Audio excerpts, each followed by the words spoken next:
রিমালের প্রভাবে বরিশালের নদী সংলগ্ন নিচু এলাকায় পানি প্রবেশ করতে শুরু করেছে। আর এই নিয়ে আরো জানাতে বরিশাল থেকে যুক্ত হচ্ছেন সহকর্মী মুরাদ আহমেদ। মুরাদ, পানি প্রবেশ করতে শুরু করেছে, কি পরিস্থিতি বরিশাল শহরের এখন?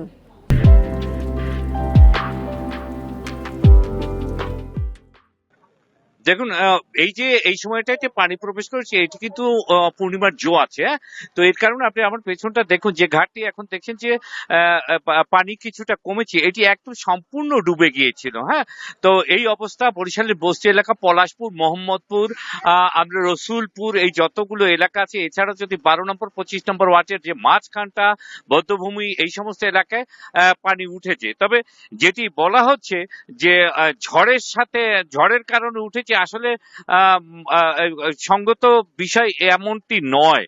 এখন যে পানিটি আসলে ধেয়ে আসে, আপনারা দেখুন যে ঝড়ের সাথে মানে বাতাসের সাথে নদীর একটা কিন্তু সম্পর্ক রয়েছে। একটা এই মুহূর্তে আগের ঝড়গুলো যেগুলো ভয়ানক হতো,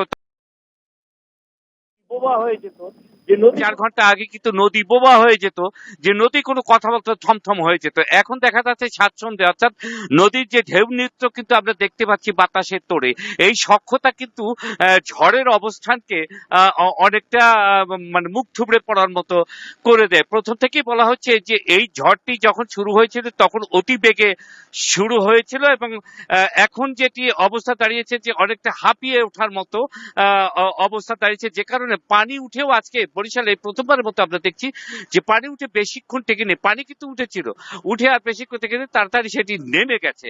এখন এই অবস্থা কিন্তু চলছে, চরাঞ্চলগুলোতেও পানি উঠেছে এবং পানিগুলো নেমে গেছে। ঝড়ের অবস্থা যেটি বলা হয়েছে যে ঝড় আসলে এখন নির্ভর করছে। বরিশাল থেকে আমাদের সাথে যুক্ত হয়েছিলেন সহকর্মী মুরাদ আহমেদ।